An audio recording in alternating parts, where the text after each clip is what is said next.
Is it time to grow up? Is the party over? Have the lights come on? Are we starting to realize the gaiety was alcohol-induced?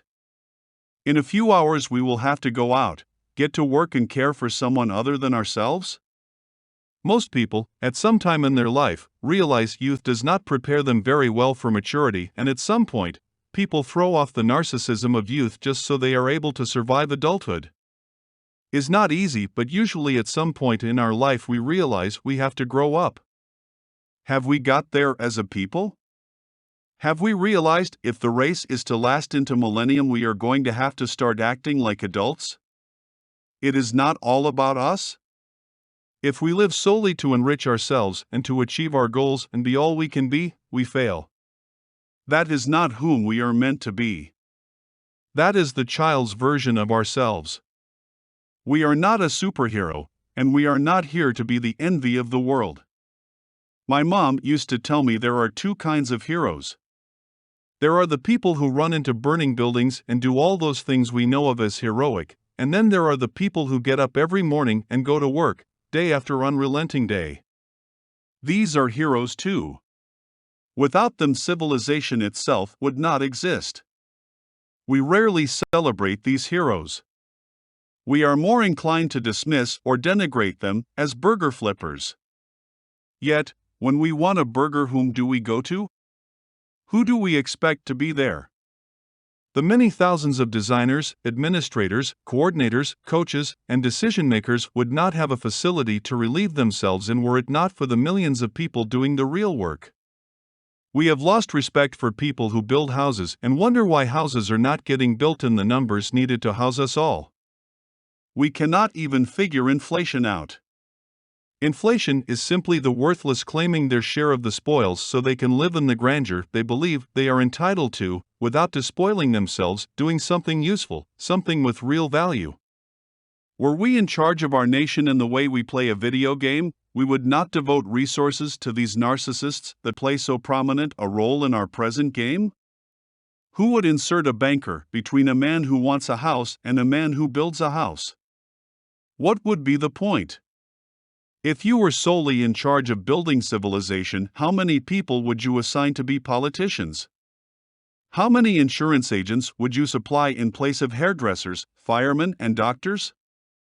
There is no harm in dreaming of being a captain of industry, but how many does the world need?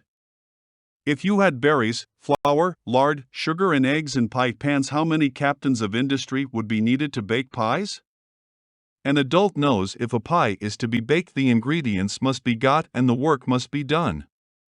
Adults put themselves in a place where they know the work is, even if the work is washing dishes or flipping burgers. The people who will not grow up drink until they are useless, then drink, because they are not successful. Alcoholics never worry about who will grow the grain, process the ingredients, and distill the alcohol they make themselves dependent on. We ought to have a hall of fame for farmers and fishermen and those who go down into the pits to find the ores we so desperately need. These are the heroes. They do not save one person or a dozen, they save our way of life and all of us who are living this way of life. We want clean sheets on our beds. But where do clean sheets come from? Does anyone even know? Do you care? And if Molly provides you with clean sheets, what are you giving to Molly and all of the other thousands of drudges who each do a little to give you the things you have amassed?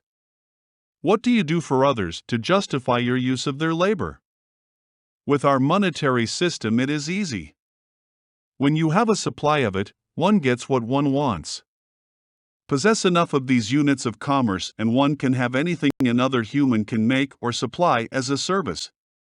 Even their mouth is available for a sum because we are all after money, so we can all get the things of the earth that we want. The invention of money was the great evil because it was not money that was created. Currency was a devious product created by devious men who did not want money, they wanted your labor and the things you produce. Money allowed evil men to acquire the bodies of other men to work for them. Money permitted evil to acquire property that was never theirs to own. Democracy was the other great evil because it allowed men to offer voluntary servitude for a chance to work without risk or threat of losing what they worked for. All the subjects had to do was share the wealth with the state. And the sharing was made easy with the use of money. The share belonging to the state could simply be transferred with the click of link and it changed to the numbers in the digital accounts of the state and its subject. But who owns my mind, my time, the energy generated by my body? If I dig a hole, I own this hole. No one comes to the beach and demands a share of my sandcastle. If I am the master of my sandcastle, why am I not master of my time and the house I built? There are men who will steal what I build. I know that, so I consent through my vote to install in places of power other men who will protect for a price what I build and buy. It's a protection racket. Give up what you own voluntarily, or lose it by means of violent expropriation. Nothing I build or produce is truly mine. It is subject to the claims of others. This is the mystery man has never solved, the mystery of ownership. Yet, we pretend we have through various means. We think money buys ownership, but it cannot. Money purchases possession. Ownership is a deeper relationship than mere possession. We can possess another person, but we cannot own them. How many people occupy themselves acquiring property? They possess great wealth, but they own nothing, and often they realize this, probably when it is too late to do anything. I own this essay, and no one ever will be able to take this from me. But I know I do not own the words, the paper, the computer, the internet, or anything physical. I did not create the physical things, but I did rearrange them. I added value to what already existed. It is the value I own, not the means by which the value is transmitted or manifested. This is all we own, the value we add to the physical world. We never own the physical world because no one created the physical world, but the Creator. We can add value to the world, and we are entitled to be compensated for the value added.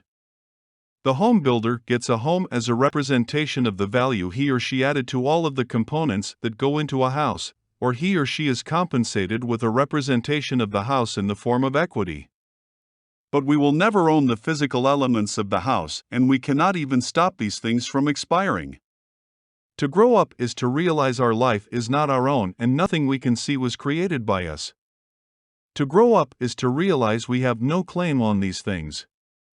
We borrow them, and if we borrow them, we have a responsibility to add value to them. This is why people flip burgers and clear streets. They respect the world and what it provides. They are only attempting to show reverence for what has been given them. The child and the immature believe their life comes with entitlements. No one wants to be all they can be to add value to the earth, it is to get all they are entitled to. We cannot all become president because no one is entitled to the presidency. We are entitled to nothing but to the value we create, and this is not measured in units of fiat currency nor in power. Equity defines value. Equity is a measure of the value added to an asset, as when lumber and nails are turned into a house or berries and flour are turned into a tasty pie. The owner of equity is entitled to extract the value added from the physical components used. But for this to happen, we have to civilize, which is just a way of saying we need to grow up as a race.